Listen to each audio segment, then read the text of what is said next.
very special guest, Sri Laljo sir, for gracing this evening with his presence. And congratulations, Sargam Dance team, for completing 2 years. And my name is Deepthi. So I am here to host the most awaited segment of this evening, that is meet and greet with Sri Laljos. So സാറിനെ പറ്റി നമ്മൾ മലയാളികൾക്ക് പ്രത്യേകിച്ച് ഇൻട്രൊഡക്ഷൻ്റെ ഒന്നും ആവശ്യമില്ല. ഒരുപാട് മനോഹരമായ സിനിമകൾ, അത് ഇപ്പോൾ മറവത്തൂർ കനവ് മുതൽ സോളമൻ്റെ തേനീച്ചകൾ വരെ നമുക്ക് നൽകിയ ആളാണ്. അതുപോലെ തന്നെ ചിന്തിപ്പിക്കുക, ഒരാളെ കൊണ്ട് ചിന്തിപ്പിക്കുക എന്നത് വളരെയധികം ബുദ്ധിമുട്ടുള്ളൊരു കാര്യമാണ്. അതുപോലെ തന്നെയാണ് ചിരിപ്പിക്കുക. ഈ രണ്ട് കാര്യങ്ങളും നമ്മളെ കൊണ്ട് അദ്ദേഹത്തിൻ്റെ സിനിമകളിലൂടെ ചെയ്യിപ്പിച്ച ഒരു വ്യക്തി കൂടിയാണ് അദ്ദേഹം.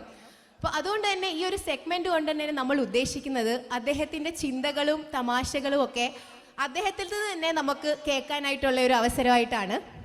So I know you all are eagerly waiting to hear from the man himself.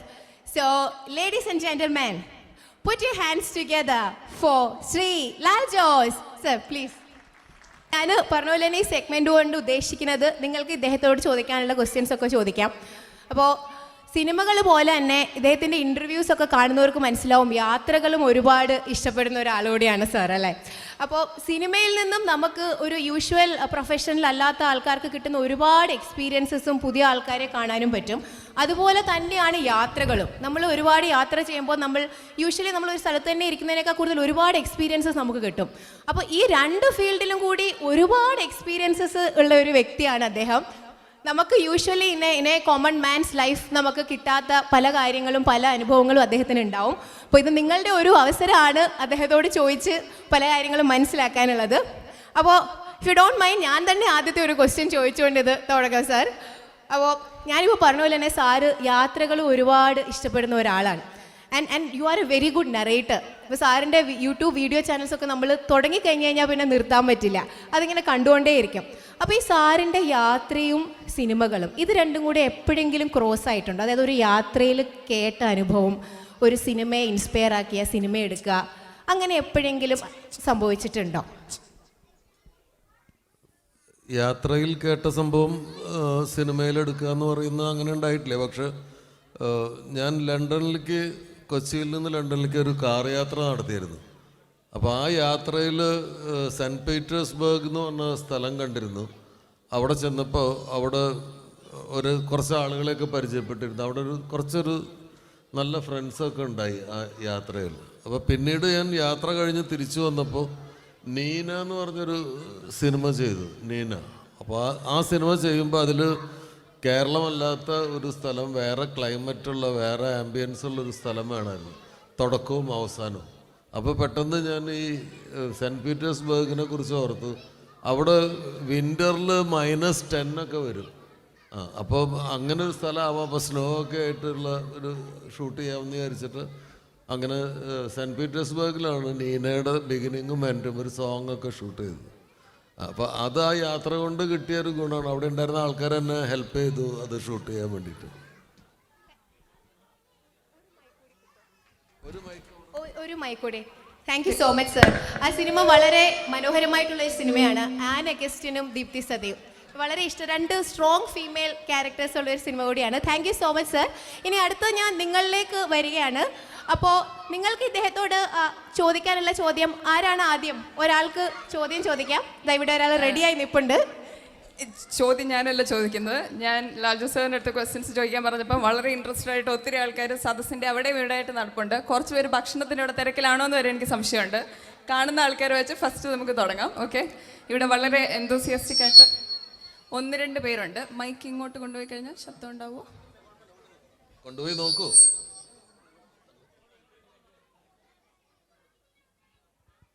Hello, നമസ്കാരം സാർ. നമസ്കാരം.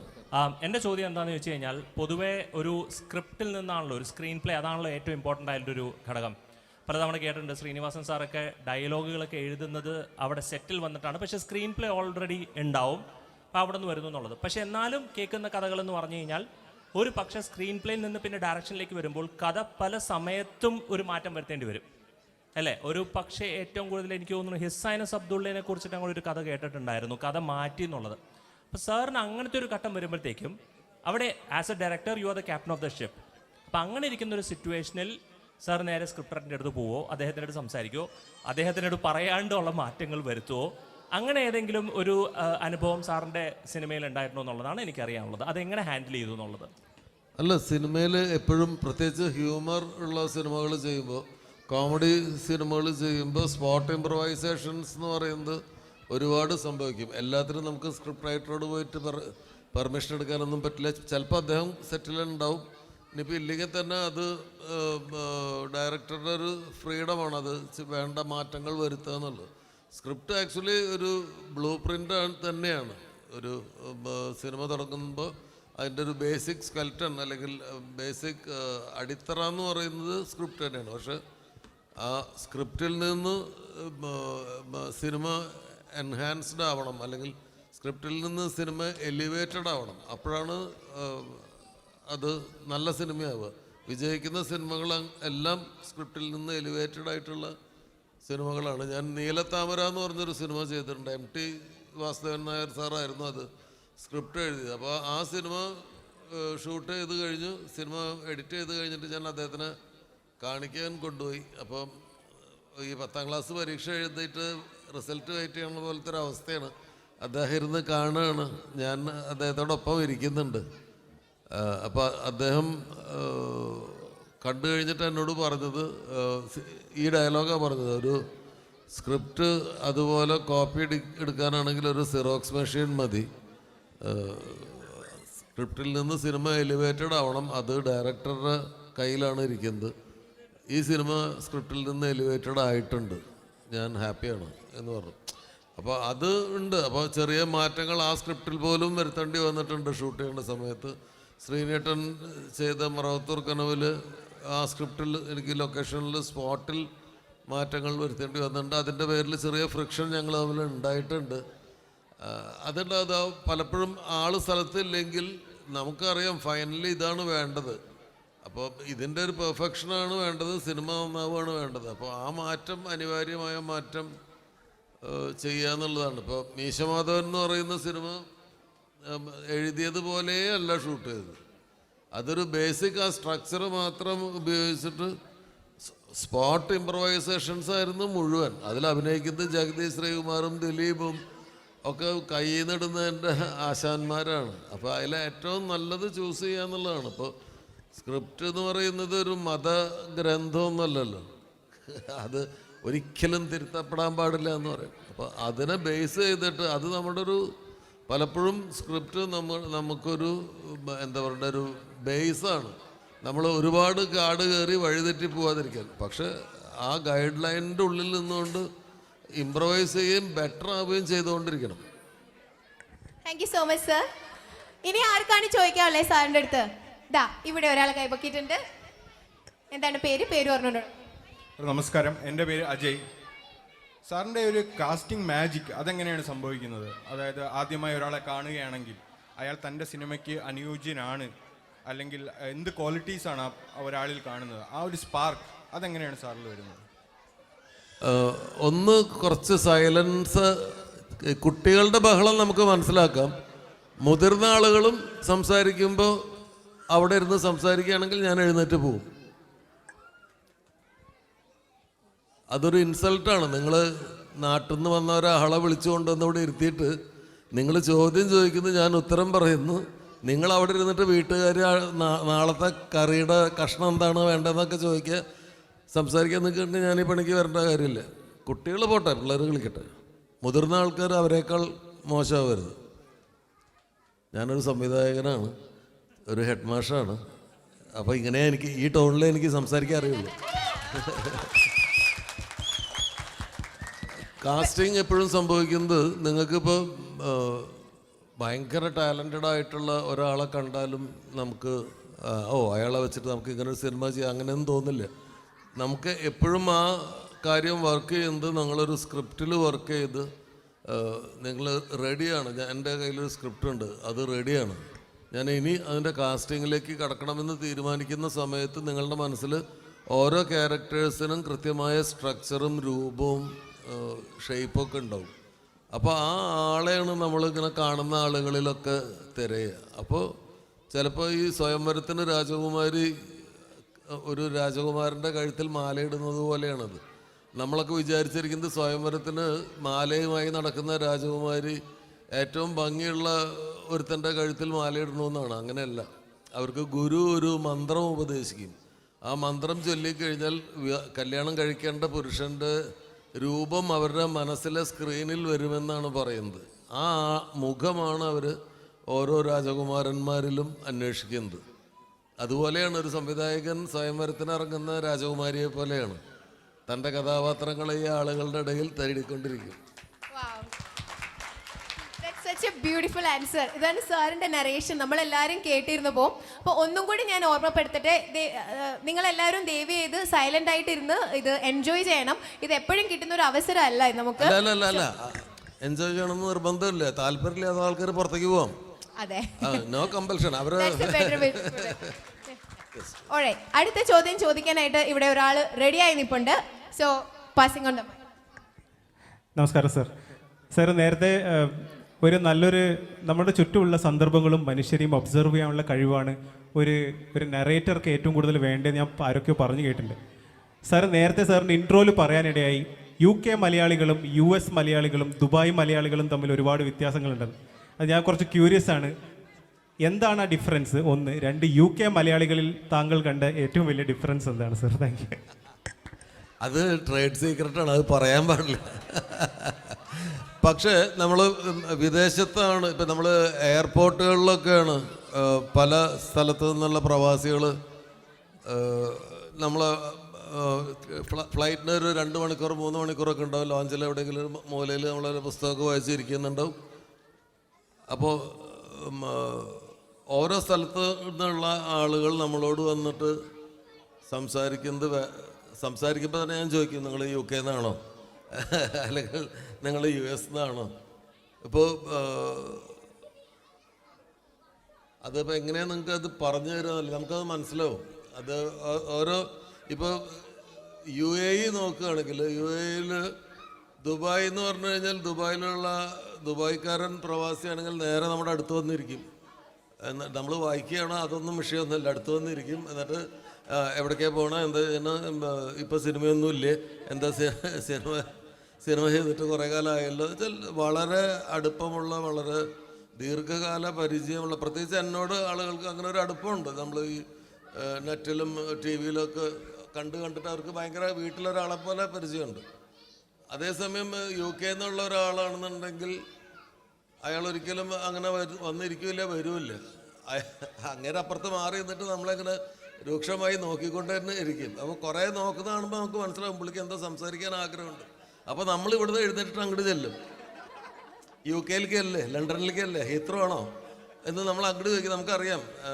അപ്പം ആദ്യത്തെ ഒരു ഇൻഹിബിഷൻ ഭയങ്കരമായിട്ടുണ്ടാവും UK-ക്കാർക്ക്. കാരണം അത് അവരുടെ ഒരു ഈഗോ ആണോ അല്ലെങ്കിൽ അവർക്ക് സംസാരിക്കുന്നതിലുള്ള ചമ്മലാണോ എന്നറിയില്ല. പക്ഷെ ഒരു ഇതുണ്ടാവും. അമേരിക്ക US ആണെന്നുണ്ടെങ്കിൽ പ്രത്യേകിച്ച് അത് അച്ചായനും കൂടി ആണെങ്കിൽ എന്നതാ മലയാള സിനിമ എല്ലാം പോകാം അല്ലേ എന്ന് അങ്ങനെ നടക്കും. അപ്പം അറിയാതെ US എന്നാണ് ആളെന്നുള്ളത്. അങ്ങനെ ഓരോ സ്ഥലത്തിനും ഓരോ വ്യത്യാസമുണ്ട്. ഇപ്പോൾ ഗൾഫ് കൺട്രീസിൽ ബഹറിൻ എന്ന് പറയുന്ന സ്ഥലത്തെ ആളുകൾ മുഴുവൻ നല്ല അവർ അവരുടെ സ്ഥലത്ത് ഇങ്ങനത്തെ പ്രോഗ്രാമിനെ വിളിക്കുന്നത് സിനിമാക്കാരെയല്ല, അവർ വിളിക്കുന്നത് ഭയങ്കര ലിറിസിസ്റ്റുകൾ, അതല്ലെങ്കിൽ നോവലിസ്റ്റുകൾ, സാഹിത്യകാരന്മാർ. അവരെല്ലാവരും നന്നായി വായിക്കുന്ന ആൾക്കാരാണ്. ഭയങ്കര നാടക പ്രവർത്തകരുള്ള സ്ഥലമാണ്. അവിടെ ഒരു പ്രൊഫഷണൽ നാടക ടീം തന്നെയുണ്ട്. ബഹ്റൈനിലെ ആൾക്കാരൊക്കെ ആ ഒരു ടേസ്റ്റുള്ള ആൾക്കാരാണ് കൂടുതൽ. ഒരുപാട് പേര് അങ്ങനെയുണ്ട്. അവിടുത്തെ കേരള സമാജമൊക്കെ ഭയങ്കര സ്ട്രോങ് ആണ്. അവരുടെ ഈ കൾച്ചറൽ ആക്ടിവിറ്റീസൊക്കെ ഭയങ്കര സ്ട്രോങ് ആണ്. ഖത്തറിലുള്ള ആൾക്കാരെന്ന് പറഞ്ഞു കഴിഞ്ഞാൽ ഈ പറഞ്ഞ മാതിരി ഈ UAE-യിലെ അല്ലെങ്കിൽ ആ ഏരിയയിൽ UK-ക്കാരാണ് ഖത്തർ. അവരും കുറച്ച് അങ്ങോട്ട് കയറി സംസാരിക്കാനോ അല്ലെങ്കിൽ അതിലൊക്കെ ഇത്തിരി ബുദ്ധിമുട്ടുള്ള ആൾക്കാരാണ്. കാരണം ഓരോ സ്ഥലത്തിനും ഓരോ പ്രത്യേകതയാണ്. കുവൈറ്റിലുള്ള ആളുകൾക്ക് കുറച്ച് അറഗൻസ് ഉണ്ടാവും. അത് ആ നാടിൻ്റെയും കൂടി പ്രത്യേകതയാണ്. ഓരോ സ്ഥലത്തിൻ്റെ പ്രത്യേകത ഇവരിലേക്ക് കയറുന്നതാണ്. മലയാളികൾ സ്പോഞ്ച് പോലെയാണ്, ആ സ്ഥലത്തിനെ പെട്ടെന്ന് പിടിക്കും. മറ്റ് ഗുജറാത്തീസോ മറ്റ് നോർത്ത് ഇന്ത്യൻസോ ഒക്കെ എന്ന് പറഞ്ഞു കഴിഞ്ഞാൽ അവരൊരു സ്ഥലത്ത് ചെന്നാലും അവർ ഗുജറാത്തികളായിട്ട് തന്നെയാണ് ജീവിക്കുക. മലയാളികൾ ലണ്ടനിൽ വന്നാൽ നമ്മൾ സായിപ്പാവും. സായിപ്പിന് ഇംഗ്ലീഷൊക്കെ പഠിപ്പിക്കും നമ്മൾ. അതാണ് പ്രത്യേകത. ഇനി അടുത്ത ആരാണ്? അവിടെ ഒരുപാട് പേര് കൈവെക്കുന്നുണ്ട്. അതിനുമുമ്പ് ദാ ഇവിടെ നമ്മുടെ ആന്റി കൈവെക്കുന്നുണ്ട്. ആന്റിക്ക് എന്താ ചോദിക്കാനുള്ളത്? നമസ്കാരം സാർ, എൻ്റെ പേര് വത്സമ്മ. സാർ ഒത്തിരി പടങ്ങൾ എടുത്തിട്ടുണ്ട്. നിറയെ നടികൾ നമ്മുടെ മലയാളി നടികളുണ്ട്. അവരിൽ ഒരാളെ ഇവരെ വെച്ച് എനിക്ക് പടം എടുക്കാൻ പറ്റിയില്ലല്ലോ എന്ന് വിചാരിച്ച് ഏതെങ്കിലും നടിമാരുണ്ടോ? ഒരുപാട് പേരുണ്ട്. നമുക്ക് എടുത്തു പറയത്തക്ക പോലുള്ള ശോഭനനെ വെച്ച് ഞാൻ സിനിമ ചെയ്തിട്ടില്ലേ, ഉർവശി. അതാ ഒരു തലമുറ എനിക്ക് തൊടാൻ പറ്റിയിട്ടില്ല. ആ ഒരു ഏരിയ നമുക്ക് ടച്ച് ചെയ്യാൻ പറ്റിയിട്ടില്ല. കുറേ പേരുണ്ട്. ഇപ്പോൾ കവിയൂർ പൊന്നമ്മ, അവരെൻ്റെ സിനിമയിൽ അഭിനയിച്ചിട്ടില്ലേ. ഫിലോമിന ചേച്ചി, ഒരുപാട് പേരുണ്ട്. നടിമാർ ഒരുപാട് പേരുണ്ട്. പക്ഷെ ലളിത ചേച്ചി, സുകുമാരി ചേച്ചിയൊക്കെ എൻ്റെ സിനിമകളിൽ അഭിനയിച്ചിട്ടുണ്ട്. പക്ഷെ അതിനു മുമ്പ് അവരുടെ നമ്മുടെ നായികമാരിൽ നമ്മുടെ ജസ്റ്റ് മുമ്പുള്ളൊരു ബാച്ച് ആരുടെ ഒപ്പം വർക്ക് ചെയ്യാൻ പറ്റിയിട്ടില്ല. Thank you sir. Thank you sir. ഇനി ആർക്കാണ് ചോദിക്കാനുള്ളത്? പുറകിൽ ഞാൻ ഒരുപാട് കൈകൾ കാണുന്നുണ്ട്. ഇതാ ആനന്ദ്. ആനന്ദിന് ഞാൻ കൊടുക്കാണ്. Good evening sir. ആനന്ദാണ് എൻ്റെ പേര്. സാറ് ഡയറക്റ്റ് ചെയ്ത സിനിമയെ പോലെ തന്നെ സാറ് ആക്ട് ചെയ്ത സിനിമകളും ഒരുപാട് ഇഷ്ടപ്പെടുന്ന ഒരു മനുഷ്യനാണ്. So if you are given A choice between directing and acting, is there A preference? സാറിന് ഇഷ്ടമുള്ളത് ഏതെങ്കിലും ഉണ്ടോ? അതോ വരുന്ന ക്യാരക്ടർ അനുസരിച്ചാണോ സാറ് ചൂസ് ചെയ്യുന്ന ആക്ട് ചെയ്യണോ വേണ്ടയോ എന്നുള്ളത്? അയ്യോ, ഞാനൊരു ആക്ടറേ അല്ല. എൻ്റെ ബേസിക് പരിപാടി സംവിധാനമാണ്. അത് തന്നെ പഠിച്ചുകൊണ്ടിരിക്കണേ ഉള്ളൂ. ഞാൻ ബേസിക്കലി ഡയറക്ടറാണ്. പിന്നെ എന്നെ ഇഷ്ടമുള്ള ചില ആളുകൾ എൻ്റെ ഒപ്പം അസിസ്റ്റൻ്റ് ആവാൻ ആഗ്രഹിച്ചിട്ട് ഞാൻ അവസരം കൊടുക്കാത്ത ആൾക്കാരൊക്കെ ഡയറക്ടേഴ്സ് ആകുമ്പോൾ ആ പ്രതികാരം തീർക്കാൻ വേണ്ടിയിട്ട് എന്നെ അഭിനയിക്കാൻ വിളിക്കും. ഞാനൊരു ആക്ടർ മെറ്റീരിയലേ അല്ല. പിന്നെ അഭിനയിക്കാൻ ഇഷ്ടമാണ്. ഞാൻ അഭിനയിക്കാൻ പോകുന്നതിൻ്റെ പ്രധാന കാരണം, ഞാൻ 36 വർഷമായിട്ട് സിനിമയിൽ ഉണ്ട്. അതിൽ 9 വർഷം അസിസ്റ്റൻറ്റ് ഡയറക്ടറായിട്ടും അസോസിയേറ്റ് ഡയറക്ടറായിട്ടും വർക്ക് ചെയ്തു. 27 വർഷങ്ങൾ സംവിധായകനായിട്ട് വർക്ക് ചെയ്തു. ഞാൻ സംവിധാനം ചെയ്യാൻ തുടങ്ങിയ സംവിധായകനാവുന്നതിന് മുൻപ് ഒരു 10 ഡയറക്ടേഴ്സിൻ്റെ കൂടെ അസോസിയേറ്റായിട്ട് വർക്ക് ചെയ്തിട്ടുണ്ട്. അപ്പോൾ ആ സമയത്ത് എനിക്ക് അവരുടെ എല്ലാവരുടെയും സ്റ്റൈലും ആ ലൊക്കേഷൻസിൽ എന്താ നടക്കുന്നതെന്നും എങ്ങനെയാണ് അവർ സിനിമേനെ അപ്രോച്ച് ചെയ്യുന്നതെന്നും ചില ആളുകളിൽ നിന്ന് എങ്ങനെയാണ് എന്തൊക്കെ ചില കാര്യങ്ങൾ നമ്മൾ പഠിക്കും, ചില ആളുകളിൽ നിന്ന് എന്ത് ചെയ്യരുതെന്ന് പഠിക്കും. അങ്ങനെ കുറേ കാര്യങ്ങൾ പല ആൾക്കാരിൽ നിന്ന് പഠിക്കും. പക്ഷെ നമ്മൾ വൺസ് ഡയറക്ടറായി കഴിഞ്ഞാൽ പിന്നെ നമുക്ക് ആ പഠിക്കാനുള്ള അവസരം ഇല്ലാണ്ടാവും. മറ്റ് സെറ്റുകളിൽ എന്താ നടക്കുന്നതെന്നുള്ളത് നമുക്കറിയില്ല. ഞാനിപ്പോൾ വേറൊരു ഡയറക്ടറുടെ സെറ്റിലേക്ക് ചെന്നാൽ അവർ ഷൂട്ടിംഗ് നിർത്തി വെച്ചിട്ട് എന്നെ റിസീവ് ചെയ്യും, സംസാരിക്കും. ഞാൻ പോകുന്നത് വരെ അവർ പിന്നെ ഷൂട്ട് ചെയ്യില്ല. അപ്പോൾ അവരെങ്ങനെ ഷൂട്ട് ചെയ്യണമെന്ന് എനിക്ക് കാണാൻ പറ്റില്ല. അപ്പോൾ ആക്ട് ചെയ്യാൻ വേണ്ടിയിട്ട് ഒരു സിനിമയിലേക്ക് വിളിക്കുമ്പോൾ അതെനിക്കൊരു ലൈസൻസാണ്, എനിക്കൊരു ടിക്കറ്റാണ്, അവരുടെ സെറ്റിലേക്ക് പോകാനുള്ള ഒരു ടിക്കറ്റ്. അപ്പോൾ ഞാൻ ആ സിനിമയുടെ ഭാഗമാണ്. അപ്പോൾ അവിടെ ഇരുന്നിട്ട് എനിക്ക് അവരെങ്ങനെയാണ് ഡയറക്റ്റ് ചെയ്യുന്നത്, എന്താണ് ഞാൻ ചെയ്യുന്നതല്ലാത്ത രീതിയിൽ അവരെന്താണ് ചെയ്യുന്നത്, എന്താണ് അതിലുള്ള ബെറ്റർ കാര്യങ്ങൾ, അവർ ചെയ്യുന്ന പുതിയ രീതികളുടെ പ്രത്യേകത എന്താണ്, അതൊക്കെ മനസ്സിലാക്കാൻ പറ്റും. അപ്പോൾ അതിനാണ് ആക്ടിങ് ഞാൻ ഒരു അവസരമായിട്ട് ഉപയോഗിക്കുന്നത്. ആളുകൾക്ക് എന്നോടൊരു ചെറിയ ഇഷ്ടമുള്ളതുകൊണ്ട് ആളുകൾ ഓടിക്കുന്നില്ല എന്നേ ഉള്ളൂ. ആക്ടിങ് ഇതല്ല. Thank you so much sir. ഇനി അടുത്ത ആരാണ്? ഇവിടെ ഒരു കൈ പൊങ്ങിയിട്ടുണ്ട്. Hello Lal Jose sir, Sudev. നേരത്തെ ഹലോ. ചാന്ദ് പൊട്ട് എന്നുള്ള സിനിമ ഒരു വളരെ ക്രിട്ടിക്കൽ ഒരു സിനിമയായിരുന്നു. അതിൽ താങ്കൾ ദിലീപിനെ ക്യാരക്ടറൈസ് ചെയ്യാനുള്ള ഒരു റീസൺ, ഓഫ് കോഴ്സ് മാനറിസംസ് കാര്യങ്ങളെല്ലാം ഒരു സംഭവമാണല്ലോ. അപ്പോൾ അന്ന് നമ്മുടെ സ്വന്തം ലാലേട്ടനും കുറേ വേരിയസ് രീതിയിലെ ക്യാരക്ടേഴ്സ് ചെയ്തിട്ടുള്ള വളരെ സട്ടിൽ ആൻഡ് എന്താ പറയുക വളരെ ഡിഫറെൻ്റ് ആയിട്ട് ചെയ്തിട്ടുള്ളൊരു മനുഷ്യനാണ്. അപ്പോൾ സാർ എന്തുകൊണ്ടാണ് ദിലീപിലേക്ക് പോയത് ചാന്ത് പൊട്ട് എടുക്കുമ്പോൾ എന്ന് അറിഞ്ഞാൽ കൊള്ളാമെന്നുണ്ട്. 100% ഞാൻ വിശ്വസിക്കുന്നത് ഇന്ത്യൻ സിനിമ ഇൻഡസ്ട്രിയിൽ അത് ചെയ്യാൻ ദിലീപ് മാത്രമേ ഉള്ളൂ. അതിന് അല്ല, അത് എല്ലാവർക്കും അറിയാം. അവൻ എൻ്റെ അടുത്ത സുഹൃത്താണ്, എൻ്റെ ബെസ്റ്റ് ഫ്രണ്ടാണ്. അതുകൊണ്ടല്ല അത് പറയുന്നത്. അതിൻ്റെ കാരണം എന്താണെന്ന് വെച്ച് കഴിഞ്ഞാൽ ചാന്തുപൊട്ട് ചെയ്യുന്ന സമയത്ത് ദിലീപിൻ്റെ പ്രായം, ആ പ്രായത്തിൽ ദിലീപ് ചെയ്യുമ്പോൾ അതിൽ ഇപ്പം നമ്മൾ സ്റ്റേജിൽ ഒരുപാട് ഈ വിദേശത്തൊക്കെ ഇതിപ്പോൾ ലണ്ടനിൽ ഇപ്പോൾ വരാൻ പോകുന്ന ഷോ പോലെയുള്ള ഷോകളിൽ ഒരുപാട് പേര് സ്ത്രൈണതയുള്ള കഥാപാത്രങ്ങളെയൊക്കെ അവതരിപ്പിച്ചിട്ടുണ്ട്. ഒരു 2 minutes 3 minutes സ്കിറ്റുകളിൽ അല്ലെങ്കിൽ 10 minutes സ്കിറ്റുകളിലാണ് എപ്പോൾ വേണമെങ്കിലും വൾഗറായി പോവാൻ ഭയങ്കര സാധ്യതയുള്ള ഒരു നൂലുമൊക്കോടെയുള്ള ഞാൺമേൽ കളിയാണ്. അപ്പോൾ ദിലീപിന് ഉണ്ടായിരുന്ന ഒരു ക്യൂട്ട്നെസ് ആണ് അതിൻ്റെ വൾഗാരിറ്റീനെ കട്ട് ചെയ്തത്. അത് അവൻ്റെ ആ പ്രായവും ആ സമയത്ത് അത് ചെയ്യുന്ന സമയത്തെ പ്രായവും അയാളത് ചെയ്യുമ്പോൾ ഉണ്ടായിരുന്ന ഒരു ഇന്നസെൻസ് ഉണ്ടായിരുന്നു അതുകൊണ്ട് അതിൽ വൾഗാരിറ്റി ഫീൽ ചെയ്യാതെ അതിൻ്റെ ഹ്യൂമറിനെ ഹൈലൈറ്റ് ചെയ്തു.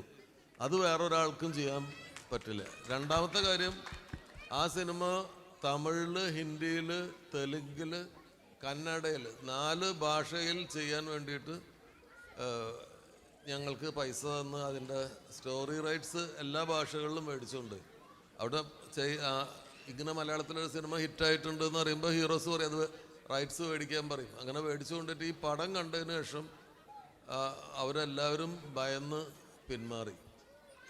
ആരും അത് ചെയ്യാൻ തയ്യാറായില്ല. അതിൽ ഇതുവരെയും ഒരു ഭാഷയിലും ആ സിനിമ വന്നിട്ടില്ല. അവർ ട്രാൻസ്ജെൻഡർ ക്യാരക്ടേഴ്സ് ചെയ്തിട്ടുണ്ട്. ഇപ്പോൾ ഹിന്ദിയിലും മറാഠിയിലൊക്കെ ട്രാൻസ്ജെൻഡർ ക്യാരക്ടേഴ്സ് ചെയ്തിട്ടുണ്ട്. ചാന്തുപൊട്ടിൻ്റെ പ്രത്യേകത, ചാന്തുപൊട്ടിലെ ക്യാരക്ടർ ട്രാൻസ്ജെൻഡർ അല്ല, അയാൾ മെയിൽ തന്നെയാണ്. ഒരു ഫെമിനൈൻ നേച്ചറുള്ള ബിഹേവിയറുള്ള ഒരാളാണെന്നേ ഉള്ളൂ.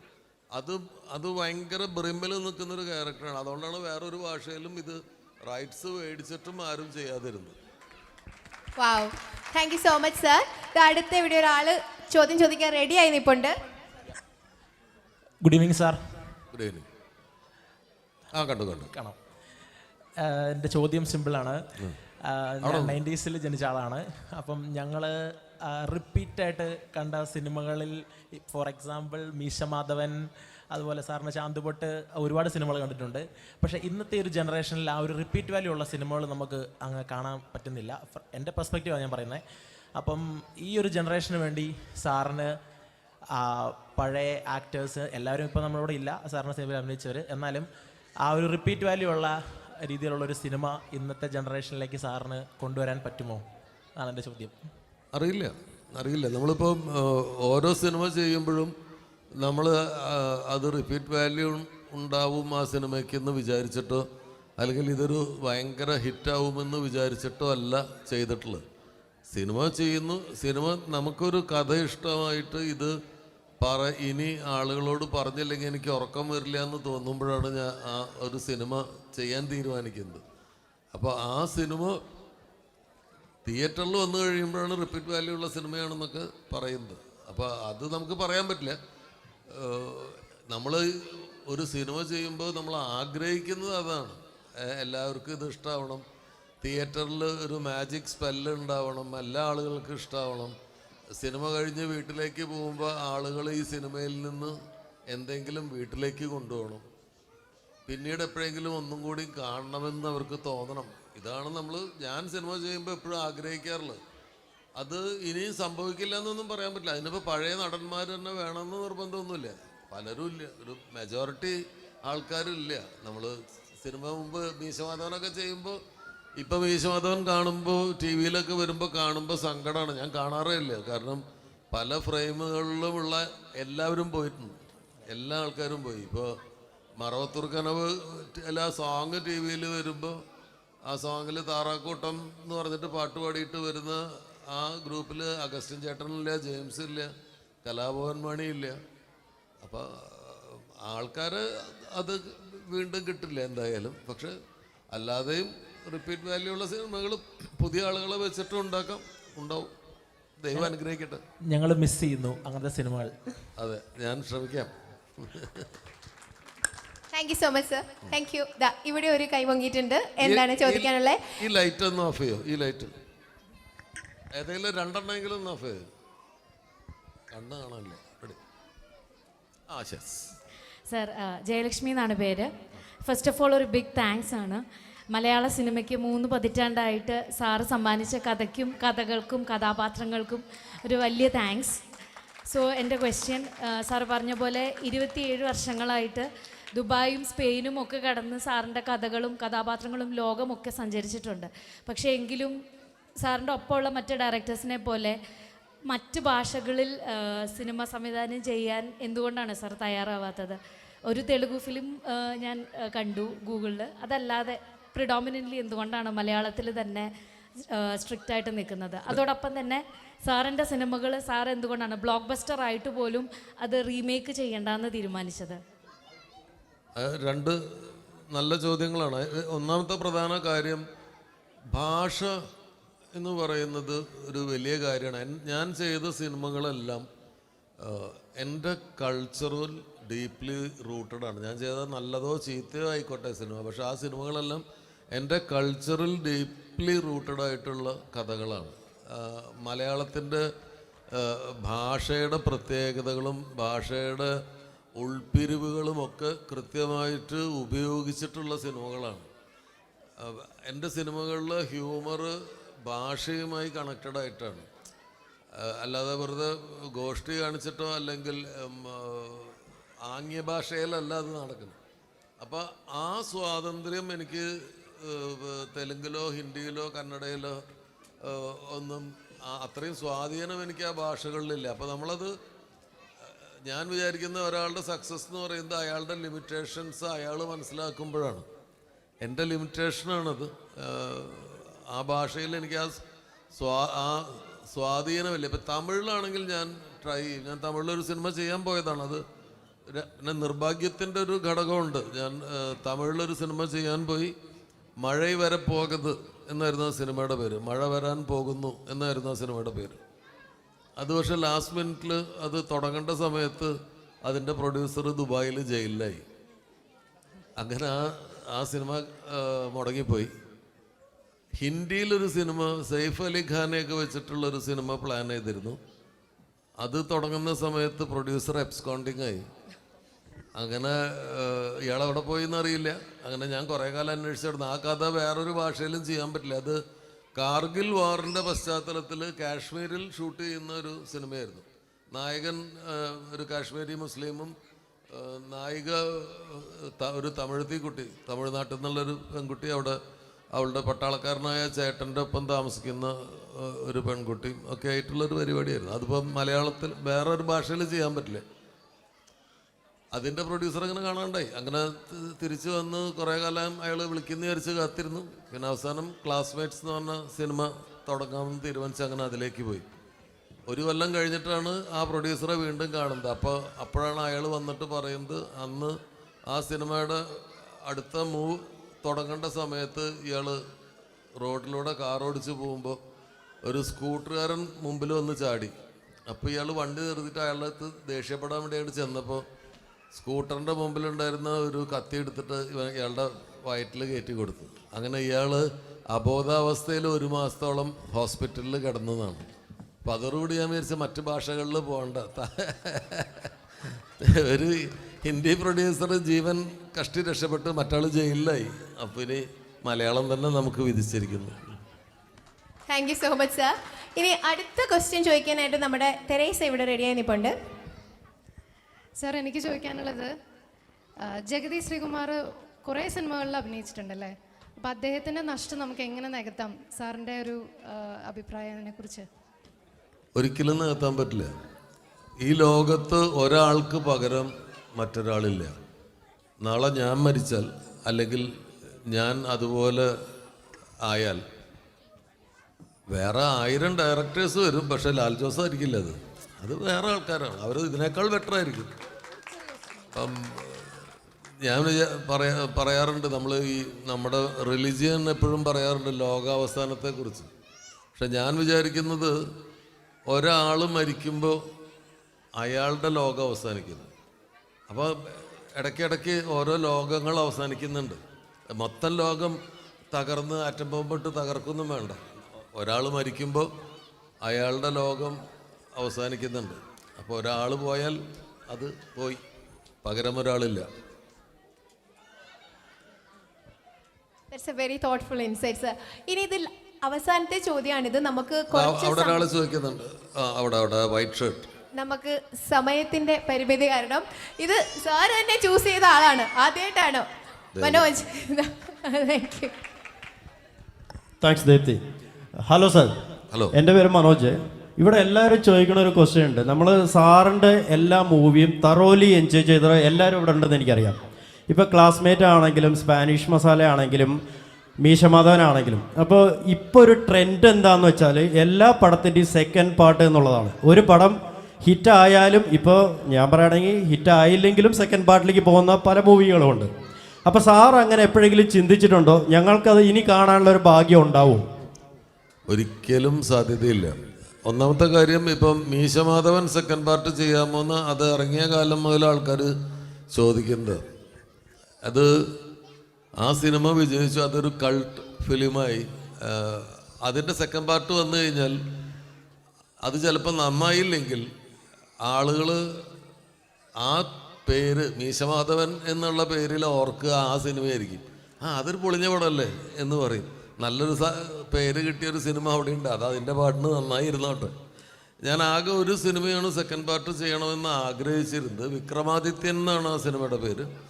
അത് നമ്മൾ അന്ന് ചെയ്യുമ്പോൾ തന്നെ അതിൻ്റെ ഒരു സെക്കൻഡ് പാർട്ടിൻ്റെ സ്റ്റോറി നമ്മുടെ കയ്യിലുണ്ടായിരുന്നു. അപ്പോൾ അതുകൊണ്ടാണ് വിക്രമാദിത്യൻ്റെ എൻഡ് അങ്ങനെ കൊണ്ടുവന്ന് നിർത്തിയത്. പക്ഷേ നമ്മളതിൻ്റെ സെക്കൻഡ് പാർട്ടിൻ്റെ സ്ക്രിപ്റ്റൊക്കെ എഴുതി. പക്ഷെ അത് ചെയ്യേണ്ട സമയമായപ്പോഴേക്കും ദുൽഖർ വലിയ നടനായി, ഉണ്ണി മുകുന്ദൻ വലിയ നടനായി. അപ്പോൾ അവർ ദുൽഖർ ഒരു ഡബിൾ ഹീറോ സിനിമയിൽ അഭിനയിക്കാൻ താല്പര്യമില്ലാണ്ടായി. അപ്പോൾ ആ സ്ക്രിപ്റ്റ് അവിടെ മാറിയിരിക്കേണ്ടി നമ്മൾ വിക്രമാദിത്യൻ എന്നുള്ള പേരൊക്കെ മാറ്റി അതിൻ്റെ കണക്റ്റിംഗ് സാധനങ്ങളൊക്കെ കളഞ്ഞ് വേറൊരു കഥയാക്കി വേറൊരു നായകനെ വെച്ചിട്ട് ചിലപ്പോൾ ചെയ്തേക്കാം. പക്ഷെ സെക്കൻഡ് പാർട്ട് അതിൻ്റെയും വരാൻ സാധ്യതയില്ല. Thank you so much.